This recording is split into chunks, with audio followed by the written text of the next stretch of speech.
Vamos a entrar a la palabra de Dios, hermanos, y vamos a abrir nuestra Biblia en el libro de Colosenses. Colosenses va a ser nuestro texto en esta hora y vamos a preparar nuestro corazón. Colosenses en el capítulo 2 va a ser nuestro texto. Hace unos años, cuando estaba en la iglesia de Puebla, me tocó ver un testimonio que nunca olvido y creo que nunca olvidaré. Algún hermano llegó a la iglesia, comenzó a ir y lo veíamos que estaba quebrado delante de Dios. Fue con mi pastor, le dijo: pastor, debo mucho dinero. Pedí préstamo aquí, le debo a una persona, le debo como 500, 600 mil pesos. A otra persona, dice este hombre, a un banco le debo casi el millón. Y el negocio no está dando para los pagos. Dice, comenzaron ya, esa persona prestamista ha comenzado a ponerse agresiva, a amenazarme. ¿Qué hago, pastor? Le dice este hombre, mi pastor, y mi pastor le dice: vamos a orar por un milagro. Y estuvimos orando, mi pastor nos dijo: pónganse a orar por el hermano Andrés, estén clamando a Dios por un milagro. Y usted veía al hermano, como nos vimos todos nosotros o nos hemos visto algún tiempo, muy fieles en el momento del apretamiento, del sufrimiento, del padecer. Y hermanos, y ahí estaba el hermano. Cierto día me tocó verlo, dice mi pastor, el hermano Andrés va a dar un testimonio. Y sube al estrado, hermanos, y comienza a darnos el testimonio. Y dice: hermanos, fui al banco a pagar la deuda y me dicen que mi nombre no existe en el banco. Dice que él llegó y dice: voy a dar un pago. ¿Cómo se llama usted? No, pues présteme su credencial, su IFE. Checaron. No, usted no es cliente de nosotros, nunca ha sido cliente de nosotros. Pero ¿cómo? Si yo debo tanto dinero. Pues ha de haber soñado, porque a nosotros no nos deben nada. Si quiere le abrimos una cuenta. Y hermanos, y él aquí con lágrimas, porque en el banco le habían perdonado la deuda. No había sido el banco, obviamente, él nunca perdona. Se había desaparecido la cuenta de todos los sistemas. No aparecía ni su nombre, no tenía ni un historial, no había ninguna deuda con este banco. Y dice: yo acabo de regresar de ese banco y al otro día esta persona que le debía $500,000 o arriba de $500,000 viene y me dice: si me das 200,000 ahí muere todo. Y todavía él se pone sus moños: no, mire que está bien por paguitos, pero ya págame. Y Dios hizo ese tremendo milagro en su vida. ¿Sí me escucha? Ahora, mis hermanos, todo cristiano debe de estar de fiesta en estos tiempos, principalmente en esta fecha, porque hace 2000 años y algo, alguien pagó por nosotros de la misma manera, borró todo. ¿Sí me escucha? Canceló toda la deuda, pagó por nosotros. Hay una frase, hermanos, que leí hace algunos días y la tengo muy metida en mi mente. Y esa frase es que Jesús no vino a la cruz o no murió en la cruz para que usted y yo tuviéramos una Semana Santa, no. Él fue a la cruz para que usted y yo viviéramos en santidad por medio de Él. Y ese es el propósito, ese es el plan. No de que nos acordemos en cada semana o en cada Semana Santa, cada año: ay, estos días son benditos, hay que guardarlos. No, Dios te dice que todos los días son benditos y todos los días son de guardarte exclusivamente para Él. Así es que, mis hermanos, estamos contentos y debemos de estar agradecidos porque nuestro Dios pagó todo por nosotros. Dice nuestro texto, Colosenses capítulo 2, a partir del versículo 8 al 15, Mirad que nadie os engañe por medio de filosofías y huecas sutilezas, según las tradiciones de los hombres, conforme a los rudimentos del mundo y no según Cristo.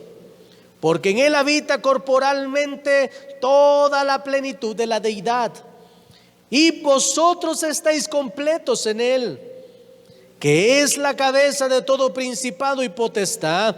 En Él también fuisteis circuncidados con circuncisión no hecha a mano, al echar de vosotros el cuerpo pecaminoso carnal en la circuncisión de Cristo, sepultados con Él en el bautismo, en el cual fuiste también resucitados con Él, mediante la fe en el poder de Dios, que le levantó de los muertos, y a vosotros, estando muertos en pecados y en la incircuncisión de vuestra carne, os dio vida juntamente con Él, perdonándonos todos los pecados, anulando el acta de los decretos que había en contra de nosotros, que nos era contraria, quitándola de en medio y clavándola en la cruz.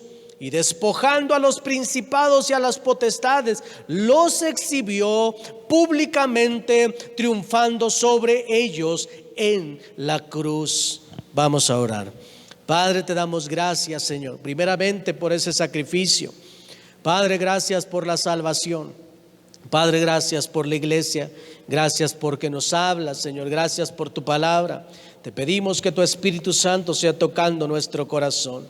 Ayúdanos a vivir una vida correcta delante de tus ojos, santa delante de ti, Señor. Te lo pedimos en el nombre poderoso de tu Hijo amado Jesucristo, nuestro Señor y Salvador. Y la iglesia dice un fuerte amén. La iglesia dice un fuerte amén. Este mensaje se llama: anulada en la cruz el acta que era contra nosotros. Anulada en la cruz. ¿Cuántos dicen amén? Quiero hablar en primer lugar, condenados a muerte. Mis hermanos, cada uno de nosotros estábamos en condenación. Éramos merecedores, mis hermanos, de los peores castigos. Dice la palabra de Dios que nos rebelamos contra el Señor. Le dimos la espalda a Dios. Andábamos tras los ídolos, tras la fornicación, tras la inmoralidad, tras tanta cosa sucia andábamos usted y yo. Nuestras vidas, hermanos, merecían la muerte. La humanidad completa, hermanos, se rebeló contra Dios haciendo su propia cosa. Y eso, hermanos, dice la palabra de Dios, que la paga del pecado es muerte. Teníamos que morir, merecíamos la cruz, merecíamos, hermanos, los latigazos, merecíamos nosotros el castigo. Mas sin en cambio dice la Escritura que Él fue a la cruz por nosotros. Y mis hermanos, aún después de estar tan sucios, todavía el Señor nos volteó a ver con amor. Su misericordia, tuvo de nosotros misericordia. Usted y yo no la merecíamos, por eso se llama misericordia. Se dice que en cierta ocasión, mis hermanos, un hombre está en la cárcel. Lo han metido porque ha asesinado. Y el gobernador va a visitar la cárcel.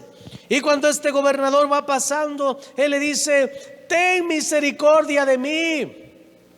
Y el gobernador le dice: no, porque eres culpable. Tú mataste. Y aquel hombre dijo: yo no te estoy pidiendo justicia, yo te estoy pidiendo misericordia. Porque si fuera justicia, hermanos, sabemos que ese hombre tiene que estar ahí, pero la misericordia, hermanos, borra el delito. Usted y yo, hermanos, por eso tenemos que tener cuidado. Muchas veces decimos: Señor, hazme justicia. Y uno tiene que preguntarse: ¿de veras quieres justicia? Porque te voy a poner de un lado a ti y del otro lado en la báscula pondré a esa persona. Voy a ser justo. Por eso, hermanos, tenemos que pensar y por eso nosotros debemos de saber, hermanos, que lo que hemos hallado delante de Dios es misericordia. No nos merecemos el perdón, no nos merecemos el cielo. Por eso dicen aquellos que andan de casa en casa: no vamos a ir al cielo porque no podemos entrar, porque no nos lo merecemos. Solamente está en lo correcto en una cosa: no nos lo merecemos, pero por su pura misericordia el Señor nos permite entrada, y por pura misericordia podemos ser perdonados.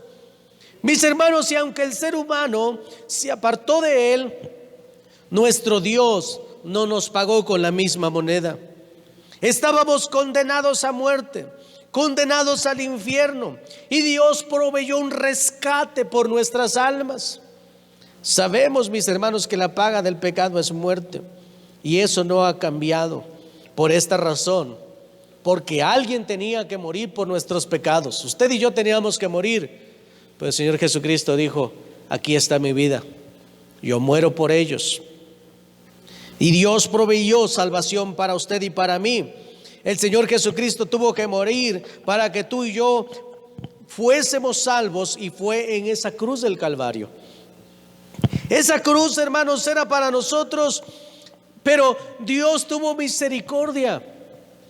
En ese lugar teníamos que padecer tú y yo, porque los que estábamos en maldición éramos nosotros, pero dice la Escritura que Él se hizo maldición por nuestra causa. Maldito todo aquel que vaya en un madero, a Él no le importó. Él se hizo maldición y fue a esa cruz a morir por nosotros, a pagar por nosotros. Mateo 20:28 dice la Escritura que Él vino para dar su vida en rescate de muchos. Para eso vino a dar su vida, para rescatarnos. Necesitábamos, mis hermanos, ser rescatados para no perderse por la eternidad. Dios dio a su Hijo por amor a ti y a mí. Y tú y yo en esa cruz, hermanos, recibimos el milagro de la redención. Cuando el diablo, hermanos, pensaba que estaba triunfando porque vio a Jesús derramando sangre, con una cara destrozada, con un cuerpo destrozado, el diablo tal vez burlándose: se va a morir, lo derroté, ya fracasó. Estaba muy equivocado, como siempre, porque en esa cruz nuestro Señor Jesucristo estaba teniendo victoria sobre la muerte, sobre el pecado, y estaba rescatando a toda la humanidad. Y el diablo menso no sabía eso. El diablo pensaba que tenía victoria. Estaba muy feliz porque no sabía. Se le pasó a lo mejor leer el Antiguo Testamento, quién sabe.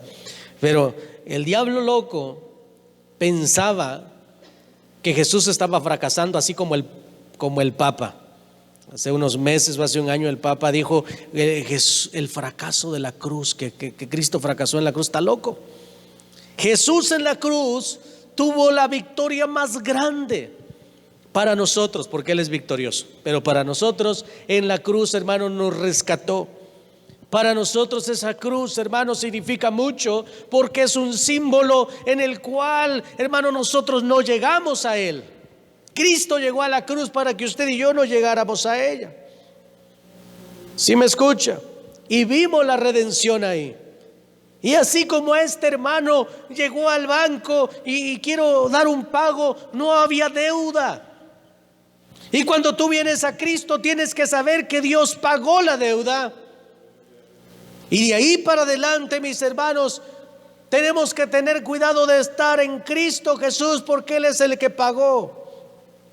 Nuestro texto dice que Él anuló el acta que había, hermano, en contra de nosotros, y la llevó a la cruz. Ahí llevó el acta. ¿Cuánto deben mis hijos? ¿Cuánto deben mis amigos? ¿Cuánto deben mis hermanos? Deben mucho, pues yo pago. Él no estuvo ahí como que no me alcanza, como que bola de borrachos, bola de esto. No, Él dio su vida por usted y por mí.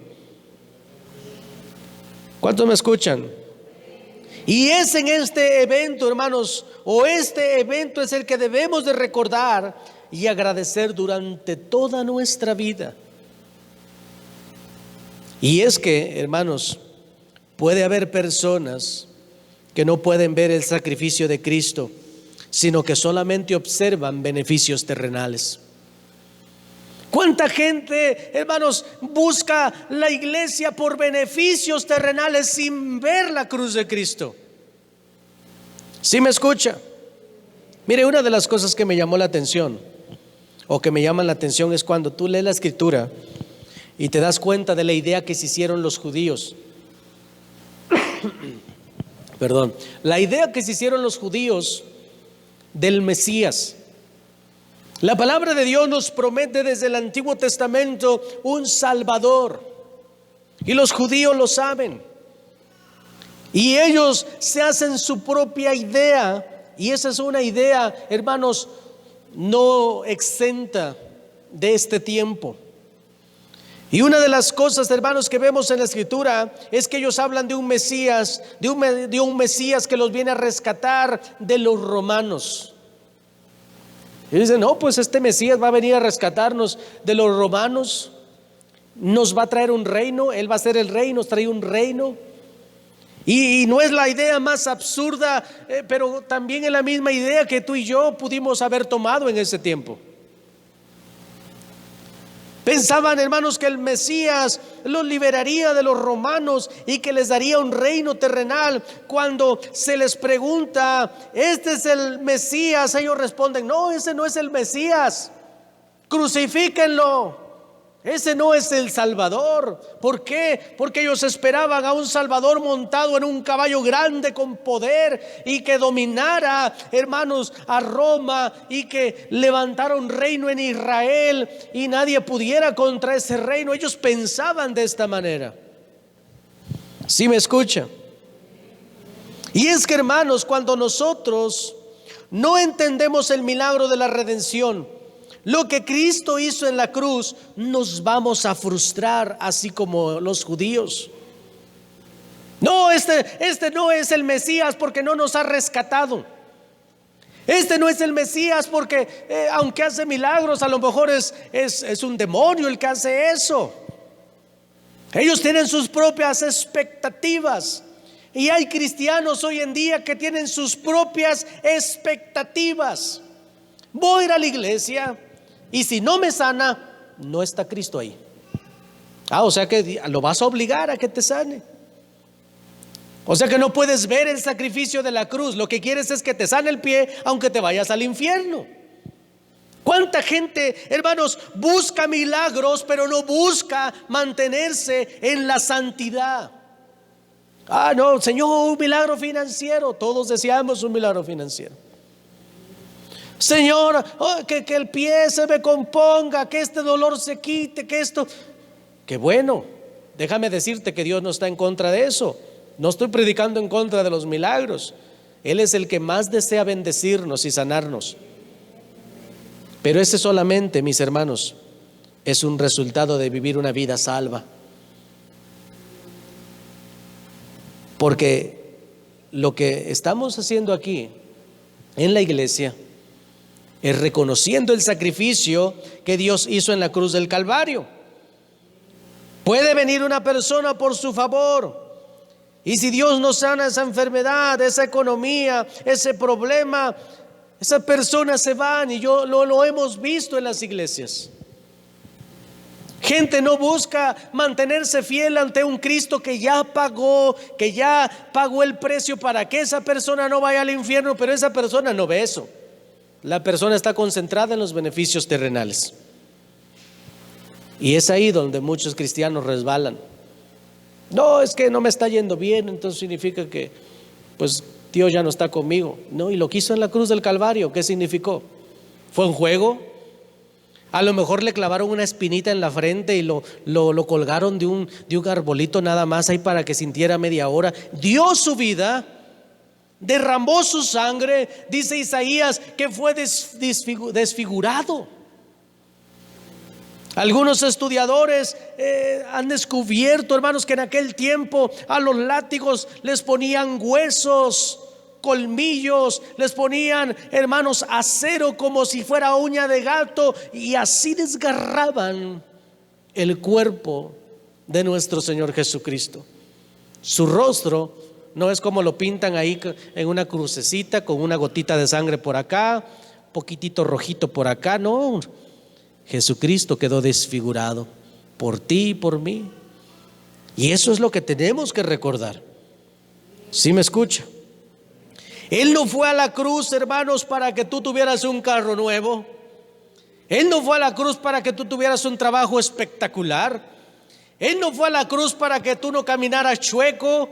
Él no fue a la cruz para que tu pelo te como volviera a nacer. Él fue a la cruz para que no nos fuéramos al infierno. Para eso fue a la cruz, para salvar nuestra alma. Y si una persona, hermanos, viene porque desea que Dios le dé un buen empleo solamente, pero no le da su vida a Cristo, ¿cuál sería el caso? Dice su palabra: ¿de qué le sirve al hombre ganar todo el mundo si al final de cuentas pierde su alma? Sí, Dios puede hacer eso. Dios puede darte sus tesoros. Dios puede sanarte. ¿Sabes algo que hizo este hombre, Andrés? Es que dio ese tremendo testimonio.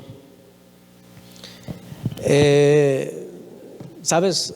Cuando ya le había pasado este milagro, mi pastor le dijo: sé fiel a Dios, mantente en la iglesia, sírvele, mira de dónde te ha sacado el Señor.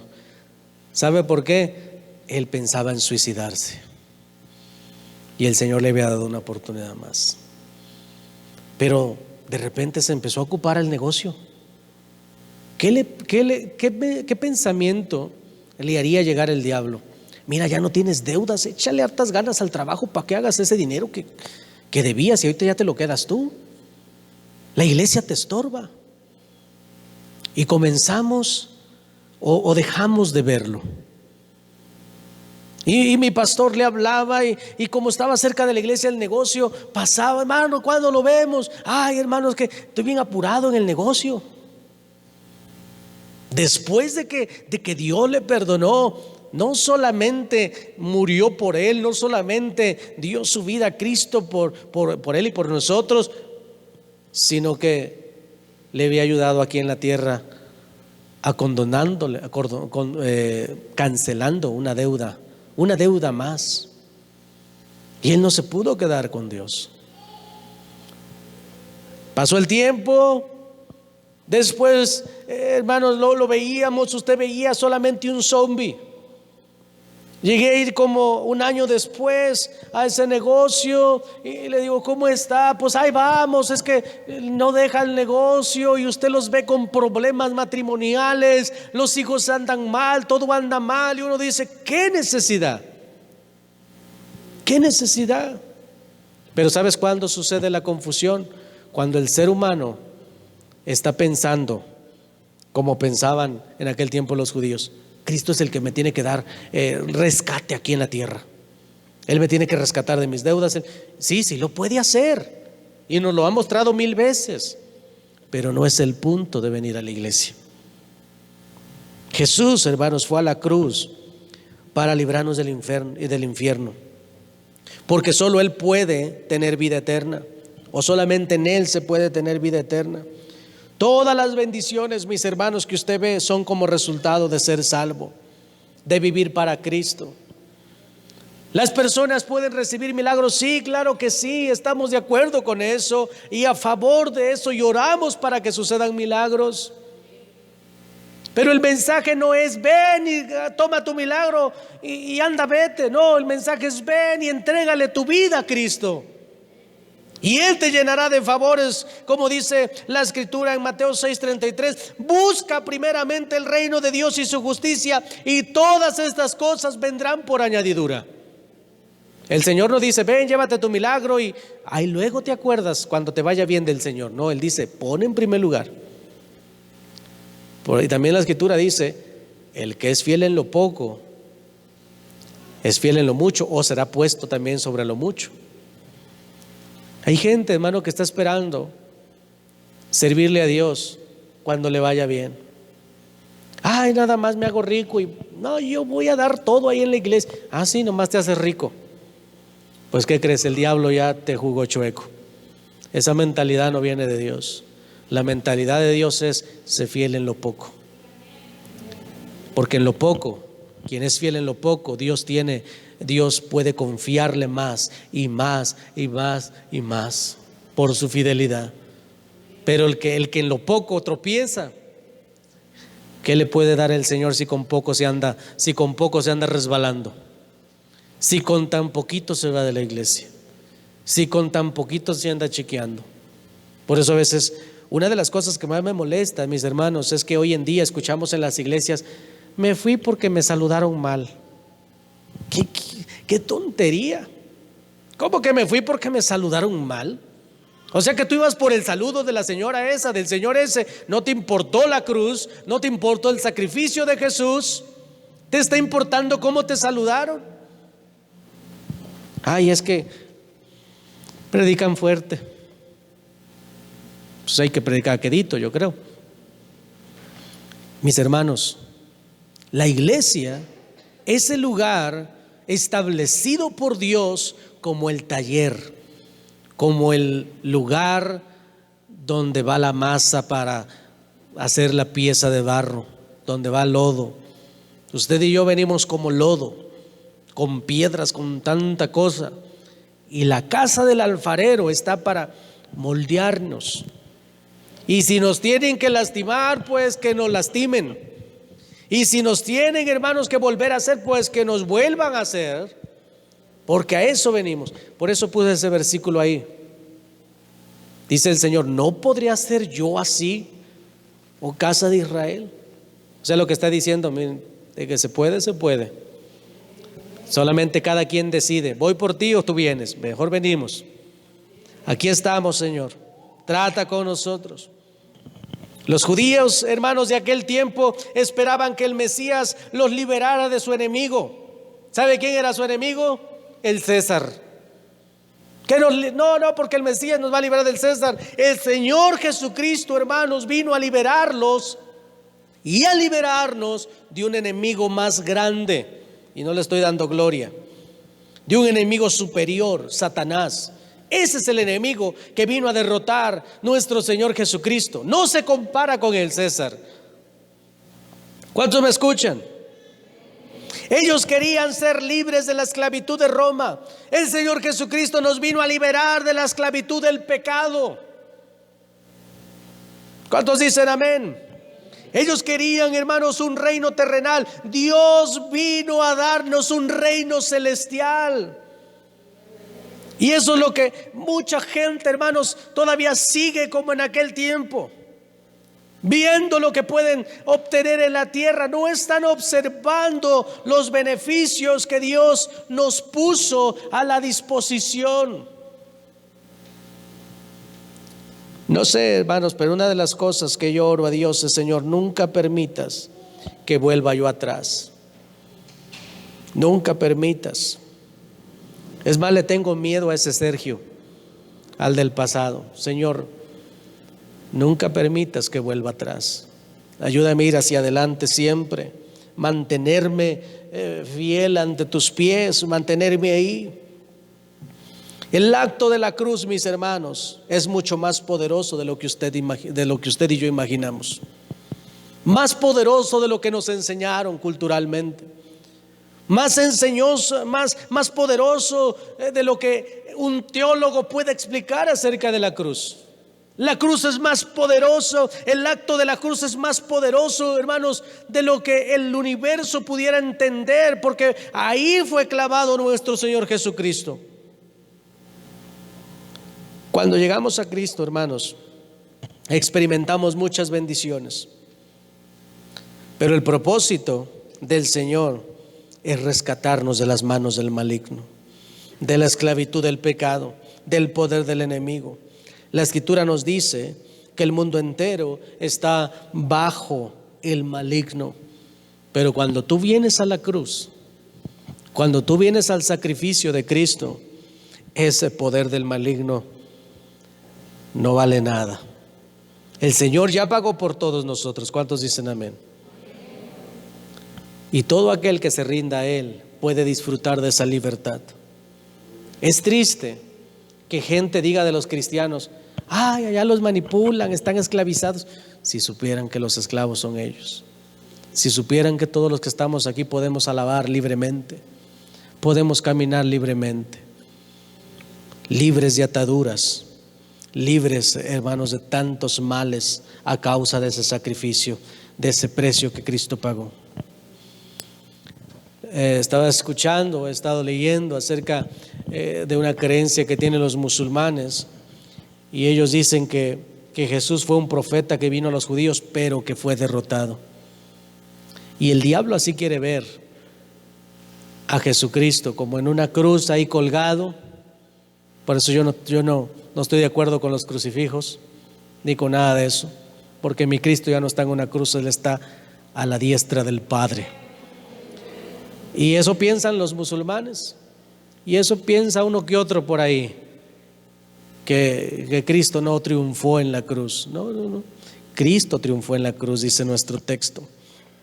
Dice versículo 13: y a vosotros, estando muertos en pecados y en la circuncisión de vuestra carne, os dio vida juntamente con Él, perdonándoles todos los pecados, anulando el acta de los decretos que había contra nosotros, porque era contraria, quitándola de en medio y clavándola en la cruz. Y no solamente eso, dice la Escritura, y despojando a los principados y a las potestades, los exhibió públicamente, triunfando sobre ellos en la cruz.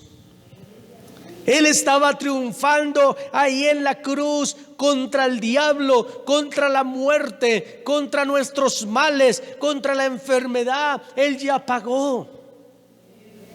Por eso es que lo primero que tenemos que venir a hacer a la iglesia es darle tu vida. Esa es la invitación, esa es la predicación del evangelio. Que Jesucristo salva, que Jesucristo pagó el precio de nosotros. Pero hay gente que dice: yo no soy pecador. Ahí sí no sé qué se puede hacer. Necesitamos orar que el Espíritu Santo redarguya. Jesús tuvo victoria, mis hermanos, en la cruz, y ahí expuso toda antimaña del diablo.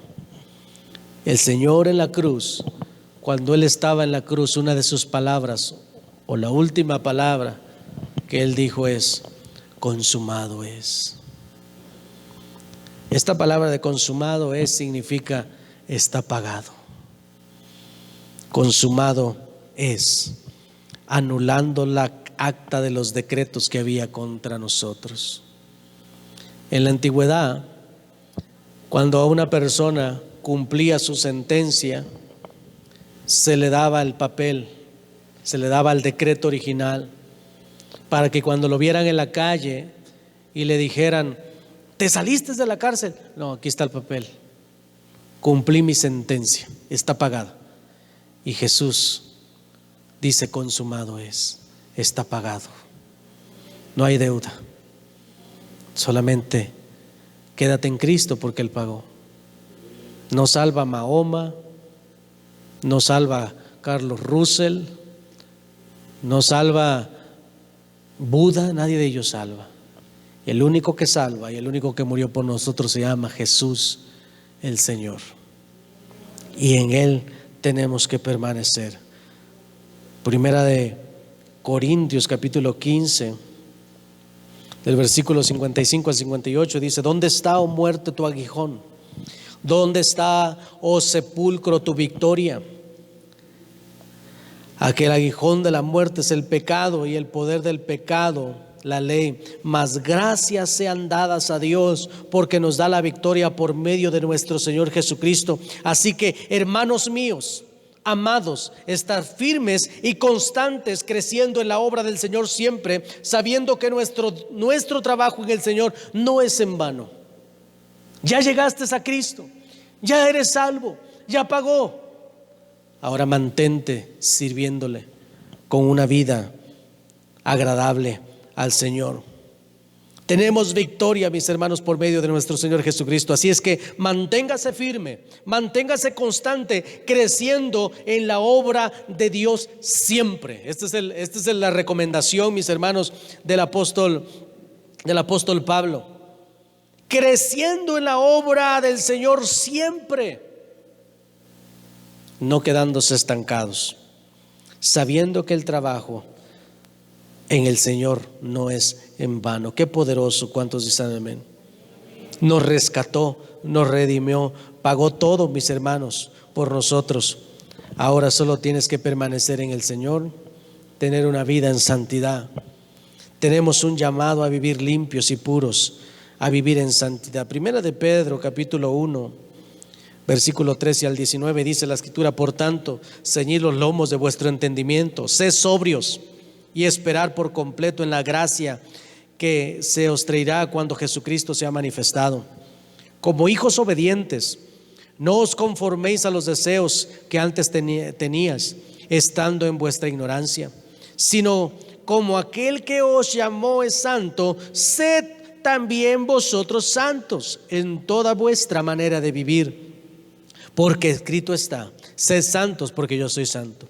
Y si invocáis por Padre, ponga atención, si invocáis por Padre a aquel que sin acepción de personas juzga según la obra de cada uno, conducíos en temor todo el tiempo de vuestra peregrinación, sabiendo que fuisteis rescatados de vuestra vana manera de vivir, la cual recibiste de vuestros padres, no con cosas corruptibles como oro o plata, sino con la sangre preciosa de Cristo, como de un cordero sin mancha y sin contaminación.